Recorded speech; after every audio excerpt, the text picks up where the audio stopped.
results with his early recalls than he did last game. The last game, the recalls just didn't do anything, and even though Ro8 at times had an advantage, the fact that he couldn't do any damage really lost in the game in the end. He lost out in macro and econ. Anyway, so the dropship is out. The vultures, it looks like, are heading up to a place where they can rendezvous with the dropship. A single vulture is there, 2 more on the way. All 3 of those vultures are gonna rendezvous with this dropship here, and then he's probably gonna plant them, run them right into the main base. You can run on this map the dropship around the back of the natural expansion and avoid detection because there's a ridge that makes it so the probes can't see. He may drop a vulture behind those probes at the natural expansion as well, but no, he's just gonna drop all 3 of them in the main here. Gonna plant mines outside the gateways as well, which could be very, very bad depending on what the timing is. Oh no, this could be horrible. This could be horrible. Probes going through. The probes do not get picked off by a zealot coming out of those gateways or something like that, but no, maybe they are. Oh, whoa, that was close. A bunch of probes almost got owned by that Dragoon running into the mines. He's transferring those probes up to that 3rd base though, and they're going to run into some more vultures. Puma has been absolutely brutal with his vulture play. He basically won the first game with his vulture play. Now he's picking off tons and tons of probes with his vultures here again. And it looks like Ro8 is going to finally clear out those vultures out of his main, but he's losing so many probes at his expansions now from these vultures. I gotta say, very nicely done by Puma. That was a brilliantly done actually. Going in with the vulture drop in the main, distracting the troops back, and then running the vultures in between the 2 expansions, picking off more probes that way. He just got so many probe kills. Look at that, 9 and 3 kills on those vultures, and several on the 3rd vulture as well, I'm sure. And Ro8's not killing off that vulture with 1 hit left. Kill it! Kill it! Kill it! Kill! What is going on here? That's very strange. It got glitched, I guess. Anyway, that was weird. So anyway, Ro8 now has no probes. He's in really bad shape. He has the 3 bases at least. But oh man, Puma has gotten his 3rd base up at the same time, so Ro8 is still in trouble. Bad trouble.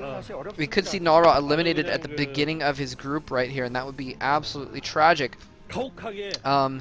Anyway, so let's see here. We got, yeah, he's just got no probes. He's got no probes anywhere. He lost at least 15 probes, probably closer to 20 probes in that whole debacle with all those vultures. And Puma did not lose very much of anything. He lost the vultures, obviously, but his mining capacity is still has not been harassed at all. It's really too bad Ro8 didn't go for something a little more conventional than the Arbiters and maybe have some Reavers around to deal with vultures and to counter-harass. Puma's economy, 6 factories going up now. So Puma's going to be able to start putting out a lot of troops, and Ro8's got several gateways as well. He's going to be able to put out a decent amount of troops as well, but he really needs to get a base ahead at this point. Well, he needs to do some damage actually at this point would be even more important, because he's got to catch up on probe count on his 3 bases that he has now anyway. So that's going to take him a bit, so he doesn't really need to get another base as much as he needs to get those probe counts up for a couple minutes, and then, but he needs to do some damage back to Puma as well, or at least contain him.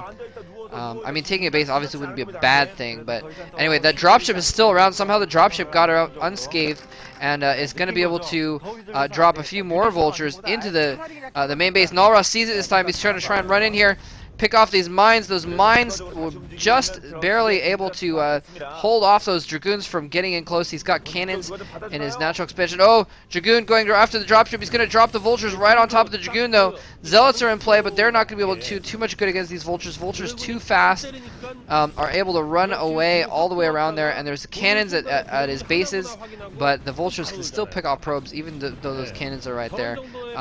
They are going to get trapped in by some cloaked Dragoons. But look at that, he's still got a couple probes, so not too bad of a trade. As long as you can just get a couple probes, the vultures are always worth it. So nicely done.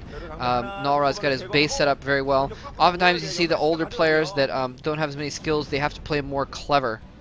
They have to play more clever than their opponents who have better mechanics, and so you know, things like SimCity, positioning your buildings strategically, those kind of things can give the players like Ro8, or older players who don't have enough experience or who have gotten rusty, the edge that can keep them competitive, that kind of thing. But man, Wow, he knows there are arbs out, and he has crap everywhere. Turrets all over the place.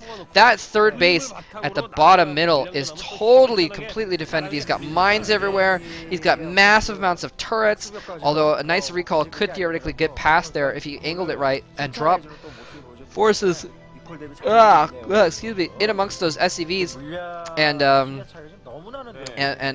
drag some mines into those SCVs basically. Here comes the recall right now. He's running in. He's, whoa, no, what is he doing? He's gonna recall right on top of the mines. Oh no!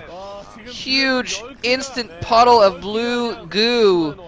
Man, that was painful. 1, 2, looked like 8 Dragoons popped instantly. Oh gosh, that was bad. That was really, really bad. And this recall does nothing. And that's basically the two things that won the game for Puma last game have happened again so far already in this game. And that's the Vulture Harass being very effective and the recalls doing nothing. And so far, this single recall that Nullra has pulled off has done nothing. Nullra has gotten a 4th base up at least. It's got a couple cannons there as well. He's transferring probes there right now. Looks like those probes are not going to get picked off or anything like that. But Puma is moving out. He knows that this is a good point in time because Nullra has had to spend a lot of money on Econ to get his Econ back up and going. And never mind, there are some probes that are going to get picked off en route. The Vulture's going to have to turn around and battle Zealots, though. He's going to have to fall back. Where are his tanks? Are his tanks sieged up? Nullra has barely an army. He's got a handful of Zealots and 6 or 7 Dragoons left after that recall. And really, it almost would have been better if he hadn't done that recall. He would have had more forces to deal with this, but instead he's getting pushed back, sieged up in the middle of this area, and now Puma can just send 2 tanks over to the left side base and pick it off while he's pushing the front. This is looking extremely bad for Nullra. We could see Nullra going down out of this series in just the very beginning of his group, which would be, as I said before, very tragic. But you know, he's given it a very good go at the very least, and he's been training hard. You got to at least hand it to him, the effort that he's put in there. There's Nullra not looking happy at all. Yeah, this is pretty close to over now at this point. There's no way that Nullra can really push out past it. He's got a lot of tanks. Maybe if he had a couple arbiters around, he could do some epic stasis, move out, but he just doesn't have the army. He just hasn't been able to macro up enough, and we're probably going to see GG here very soon. So Nullra's dream, which may or may not have been induced by the OGN staff who wanted to do a reality show to rival the Hyunjun show that NBC had very successfully. Anyway, his dream of qualifying for the OSL is not going to be fulfilled, and may never be again, actually, since this was pretty much his last chance before going into the military. And we're not sure if he's going to play again after the military. And I'll try and let everyone know if I can find out one way or the other. So there's GG coming from Nullra, and that is sad. That is sad. It's too bad. I'm sure everyone wanted to see StarCraft fans that have been fans for any length of time wanted to see Nullra qualify again and get into a Star League and compete again and show his stuff. So Puma again not looking terribly happy. I'm sure he's satisfied to advance in his group and get a better chance of advancing into the OSL. Yeah, anyway, so poor Nullra, poor guy. Anyway, so hopefully maybe he'll be able to get into the Air Force team and be able to keep playing StarCraft.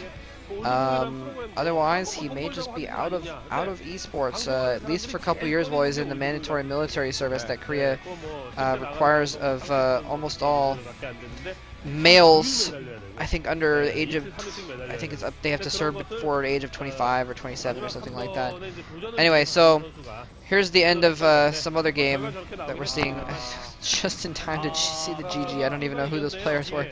Anyways, I hope you guys enjoyed this series. I did not enjoy seeing the result, although at least it was some exciting stuff. We got to see Nullra show off some play. It must have been yellow, I guess, going down there at the end of that game. Anyways, hope you enjoyed it. Thanks for watching. GG. Take care.